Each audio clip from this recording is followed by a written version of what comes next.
एके दिवशी मी माझ्या मित्रासोबत कॉलेजला जात असताना मी नेहमीप्रमाणे माझ्या सर्व मित्रांना फोन करत होतो, पण त्याच वेळी माझ्या मित्राने एका रांग नंबरवर चुकीचा कॉल केला. त्या नंबरवरून पुन्हा फोन आला. एक मुलगा बोलत होता. बोलत असताना त्यांच्यात मैत्री निर्माण झाली. दोघेही एकमेकांना रोज फोन करू लागले. रोज फोनवर बोलल्याने ते एकमेकांवर इतके फोकस झाले होते की जर त्याने एक दिवस फोन केला नाही तर ती दिवसभर त्याच्या कॉलची वाट पाहत असे. दोघेही दिवसभर फोनवर एकमेकांशी बोलत राहिले, पण आजपर्यंत दोघांनीही एकमेकांना पाहिले नव्हते. मात्र नंतर त्यांच्या मैत्रीचे रूपांतर प्रेमात झाले. दोघेही एकमेकांच्या प्रेमात पडले.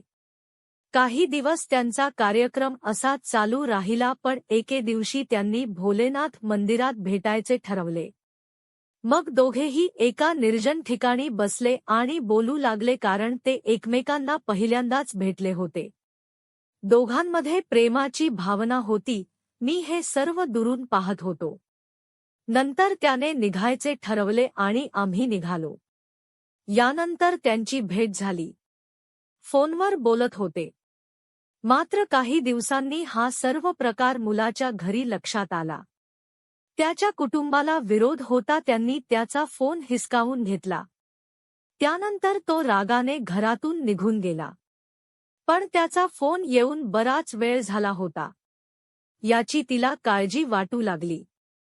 त्याला हाक मारली, पण त्याला फोन लागत नव्हता. बराच वेळ झाला पण त्याने फोन केला नाही. त्याला काहीच समजले नाही. शेवटी फोन डिक्शनरीमध्ये तिला त्याचा घरचा फोन नंबर सापडला आणि तो डायल केला. जेव्हा तिने त्याच्याबद्दल विचारले तेव्हा त्याचे कुटुंबीय तिला सांगतात की एका आठवड्यापूर्वी त्याचा अपघात झाला आणि त्याचा मृत्यू झाला. हा प्रकार कळताच त्यांना मोठा मानसिक धक्का बसला. ती खूप रडायला लागली. या घटनेचा तिच्या मनावर इतका परिणाम झाला की तिचे भान हरपले. काही दिवसांनी ती यातून बाहेर पडल्यावर तिच्या आयुष्याला काहीच अर्थ उरला नसल्याने तिने आत्महत्या केली. कारण ती त्याच्याशिवाय जगण्याची कल्पनाही करू शकत नव्हती. मित्रांनो, जेव्हा आपण प्रेम करतो ती व्यक्ती आपल्यासोबत नसते तेव्हा खूप त्रास होतो.